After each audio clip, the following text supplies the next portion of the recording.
Hi everyone, welcome to MZ Skin's YouTube channel. I'm Dr. Maryam Zamani and I am the founder of MZ Skin.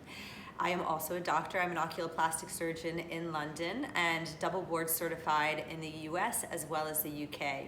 Today I wanted to talk to you about one of my favorite and one of the most essential ingredients in skincare, and that is SPF. So what does SPF stand for? It stands for sun protection factor, and it is something that we need to place on our skin every single day of the year, winter, spring, summer, or fall. Why is it so important? Well, there are harmful UVA and UVB rays that come from the sun, and these rays cause different types of damage. So UVA rays are seen even on cloudy days. They penetrate through the clouds and they decrease the amount of collagen, the elastin in the skin, and also influence the production of harmful and abnormal cells that lead to skin cancers. So it's really important to have coverage against UVA. UVB is the one that often is accompanied with a burn. So that's the rays that will cause a skin burn. And that's the one that we are the most commonly associating with because we go on a holiday and then we come back with a sunburn or a suntan, which is again damage to the skin.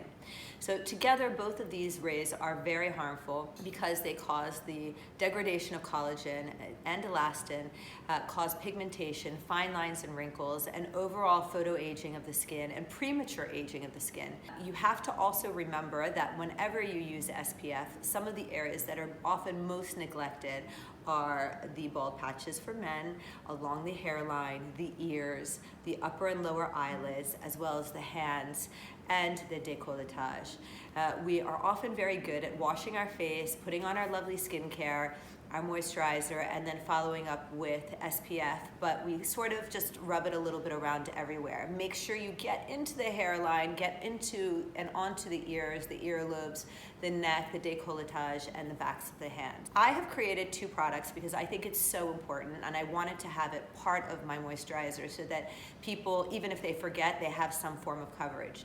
So I've used an SPF 30 to put in both my Tint and Protect as well as my Hydrate and Nourish. So these are both daily moisturizers that you can use as the last part of your daily skincare routine. It's really important to remember that SPF needs to be reapplied, and that means every 3 or 4 hours if you're doing normal activities. And of course, if you're swimming, you need to reapply that more frequently. I also wanted to tell you what the different kinds of SPF there are out there. So there are two types of SPF. There is physical or mineral-based SPF, and that is when you place an SPF on your skin and the actual SPF reflects the UV rays and therefore prevents that harmful ray from penetrating and getting into the skin and causing that damage.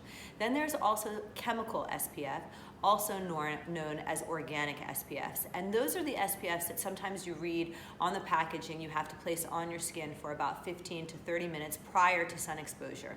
What they do is they go into the skin, and when the UV ray hits your skin, the SPF, the chemical SPF, absorbs that harmful UV rays and then dissipates it as harmless heat. So there are two different ways, and oftentimes SPFs combine both a chemical and a physical. If you're more prone to having sensitive types of skin, I would recommend using a physical or a mineral-based SPF. That's the one that you generally find with children's SPF. They are also the ones that are commonly associated with sort of that white look on the face, or that pasty kind of look on the face. Fortunately, we have a lot of fabulous new developments in SPF, and we have some micro-ionized pigmentation, and therefore there are now some better formulations that don't leave you with that casty white look. Some of my favorite SPFs to use outside of the ones that I produce myself. So say you are out and about and you have some SPF on, you've placed your makeup on, and you don't want to reapply another cream onto your face. Color Science has a great mineral-based bronzer, so you can use that to re-top up your SPF. Shiseido also has a compact that I find very useful to take with me, which also takes away some of the excess oil or sweat that you might encounter if you're in a hot location or if you're sweating. If you are in a sunny location and you are outdoorsy, you're running outside, you're playing with your kids outside, please always remember to use an SPF 50 and to reapply it regularly.